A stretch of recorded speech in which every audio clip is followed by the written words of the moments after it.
Hi everyone. So I was thinking for a while about creating a video on natural hair and confidence because when you go from having straight hair to having kinkier natural hair, it can be quite difficult to learn to feel good in it. I feel like when I first chopped off my hair, I thought it was cute. I thought I had like Jada vibes, but once it started to grow out, I felt like a child. To be completely honest, I felt like a big kid. So I had to find different ways to kind of make it work for me.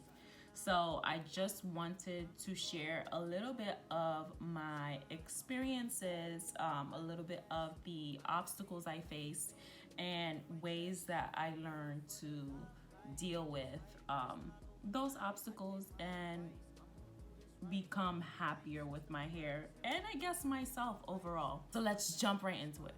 So first, a brief background on my natural hair. I was natural up until I believe my second year of junior high school, and I begged and pleaded to get a relaxer. And as time went on and the years went by, I loved the nice flowy look and I continued to relax my hair, but at some point I started over relaxing up until I went to college and started my natural hair journey, which was around 2009, and I really started taking care of my hair. I started researching products. I started researching my hair and my hair type, what it likes, what it doesn't like. I started experimenting with a lot of different products to see what would work for me. And ever since then, ever since 2009, I've been obsessed with my hair and my hair health. So I decided to go natural just because I wanted to see what my natural hair texture looked like. Although I did remember it from junior high school a little bit, I did not have a positive relationship with my hair at all.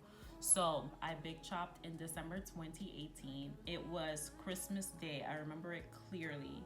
I was off and I was looking at my hair in the mirror, and normally I stretched out my relaxers. I wasn't one of those people at that time when I had already been going through my hair journey. I wasn't one of those people that felt like I needed to get relaxers often. So during one of my stretches, I just decided, you know what, I don't want to deal with this. I don't want to deal with the two textures. I don't want to deal with breakage. Let me just cut it off. I've never really given my natural hair a chance as an adult, so why not now? So I chopped off my hair and it looked like a hot mess. It looked like a raggedy hot mess. I think that at the time I had a lot of scab hair, so I decided that it was best if I just kind of put my hair away since it was winter time. And I decided to do a long stretch to just give my hair a break, let it grow out. So I kind of, from December 2018 until June, I went between doing wigs and braids, and I stretched my hair out for about 6 months. And then after the 6 months, I went and got my second big chop. So my second big chop, in the end, I fell in love with it, but the experience was horrible. I decided it was going to be this big deal, and I looked up a natural hairstylist. I was there for entirely too long and I paid her entirely too much because in the end, I looked jacked up. I ran into a cab afterwards and dashed into my bathroom when I got home, and I washed out my hair and I did a regular wash and go. It took me a while. I was playing around with a couple of products, but I ended up using the Kinky Curly leave-in, the Not Today, and the Kinky Curly Curling Custard, which ended up being one of my favorites even till now. And that worked out really, really well. But then after that, it was basically dealing with my confidence, going out with my natural hair and not feeling like, oh my goodness, everyone's staring at me. Because majority of those people don't know you when you're walking in the streets, so who cares? Moving on to obstacles and people's reactions. So my boyfriend, when I walked in with my jacked up twist up, was like, do you like it? I'm like, hell no, get out of my way. And I went into the shower to wash it out. But he was super, super supportive because I had explained to him why I wanted to go natural. So he was definitely rooting for me. So that was awesome. But I do remember when I did get my big chop, I was on vacation. So I took some time to go out. I went shopping. I bought some cute tops and accessories just to get out, just to try on stuff to see what would look good to me, to myself. What I would feel confident going out in now that I have this like new do. Although I had clothes that, and of course you can wear whatever with however your hair looks, but I just wanted to kind of zhuzh up my look a little bit. But when I went back into work, I feel like I was so lucky to be so supported. I remember I walked into a meeting and nobody had seen me, and my boss made such a big deal. He was like, "Oh my God, look at you. Look at your eyes. I can see your face now." And it was just so amazing to hear that from someone who I think very highly of. And I remember one of my close friends at the time, we were going to grab some food, and she just kept looking at me, and I was like, "Listen, girl, what's up? Spit it out. What do you want to say?" And she was like, "You know what? At first, when I looked at you, I wasn't really crazy about your hair because I loved your hair before.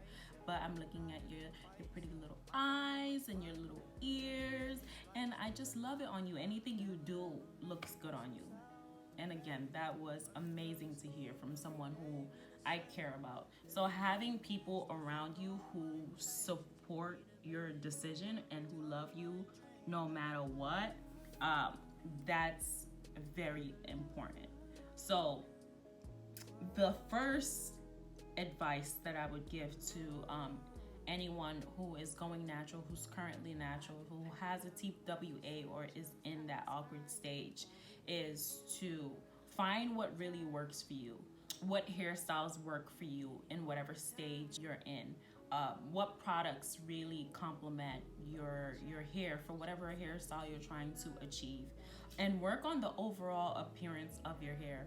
I remember when I first big chop, like I said, my hair just looked raggedy. It just didn't seem right. It didn't feel like no matter how much conditioner I put in it and no matter how long I deep conditioned, it didn't feel like it was moisturized enough. So I made the decision to kind of give my hair a long-term break. Are you happy with the overall appearance of your hair? And what can you do to bring out the best in your hair? And that can be pretty difficult because sometimes your hair can't speak. I say my hair speaks to me, but some people don't necessarily know how to feel their hair and kind of evaluate what it needs, But you just kind of have to be patient with yourself and try to do what's best for your hair. Like, you can try something and it doesn't work, but don't just stop there. Try something else, So in terms of overall appearance, I don't just mean your hair alone. I mean, like, bring out all of the things that make you feel confident in general as a person. Okay, your hair's changed and you're not necessarily used to it or completely adjusted to it, but what else about yourself can you bring out to make you feel more confident? Like, are you into makeup?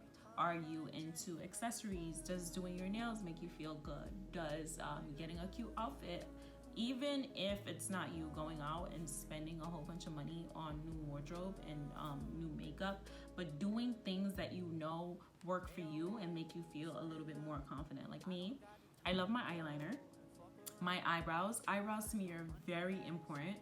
Doing my edges, and edges aren't for everyone. Natural edges are hella cute too, but doing my edges, I feel like, give me a sleeker appearance. So I love doing my edges. Earrings, I'm not really into big earrings, but I love me a pair of hoops. So those are the things that I feel like make me feel more confident and kind of zhuzh up my look to give me that, damn girl, you fine. When I realized in the beginning that I was not that happy with my hair, I had a backup. Always have a backup. I had a wig. a wig that I always fall back on, which I'll probably make a video on because it is my go-to. Like when I'm not feeling it, when I'm not trying to do that much, when my hair is really acting up and my style didn't come out right, or I'm trying to push the last leg of that wash and go or that twist out and it is not working, yeah, I throw on my wig. I also am obsessed with knotless braids, so that's another one of my go-tos. So wigs and braids when I really want to change up my look or want to do something different that I'll feel good in. The next thing is don't try to make your hair something it's not. You know, like if you're deciding to go natural, do not consistently use heat on your hair, because if you're worried about the health of your hair, frying it with a straightening iron or even a blow dryer, if it's on really high heat, is not going to help. So let it go, sis. Let it go. Like I said in the beginning, get a wig, get some straight hair that you don't need to really blend at all. So yeah, that's another tip. Don't try to make your hair something it's not. Like your hair is curly, and if you're 4B, 4C, 4A, it's kinky curly. So leave it at that. Don't get obsessed with looking at other people's curls. This is something I struggled with a lot. Don't get obsessed with looking at other people's curls and wondering why your curls ain't like that. They just ain't. They are not like that. A lot of us 4A, 4B, 4C girls will try to use certain products or do certain styles and follow certain YouTubers who have looser curls, thinking that our hair would end up kind of similar in some way. Maybe if we buy those products. Sis, it ain't. You just gotta find what works for you and be confident with what you have. It's going to take some time. It's not easy, but you just have to. This is what you were given and you just gotta work with it. So that is my second tip. Don't try to make your hair something that it's not. My third tip, which I spoke about throughout this whole video, is to wear your hair confidently. Like when you have your hair done and you're going out, don't like shy away from people. Like wear your hair confidently. Like this is you, this is your crown, this is what you were given. Walk confidently with it. Like don't try to shy away, don't try to hide it. Embrace it fully. And this is probably a bigger conversation than what I can probably handle, because a lot of it is working on your mental. And this ain't about that. And the fourth and last thing is to keep it cute. Stay inspired, whether that's going on Pinterest or finding someone with nice natural hair that's similar to yours, that does cute things with it, and maybe you like their style, and try to find the key things that you like from them to kind of emulate. Create a vision board. Earlier this year, I created a vision board that had some inspiration that really kind of keeps me motivated when I'm like, ooh, what kind of, maybe I want to buy a nice top, or I want to do something cute. What can I try? I look at my vision board to kind of get inspired. So to recap, my first advice when it comes to natural hair and confidence is do what works for you. And that's in terms of hairstyles and products. Work on the overall appearance of your hair and yourself in order to bring out your total beauty. The second thing is don't try to make your hair something it is not. Trying to constantly straighten your hair isn't really going to work in the health of your natural hair, and trying to make your curls looser isn't going to work for the confidence of your hair either. The third thing is learn to wear your hair confidently. And the last thing is to keep it cute, and to stay inspired, and to basically have fun with your hair, you know? Like this is you, this is what you were given. So that's it. And those are the things that really worked for me and really helped me in my natural hair journey so far. It hasn't been that long, but I feel like in a very short period of time, I've learned to embrace what I have. And those are the things that worked in getting me here.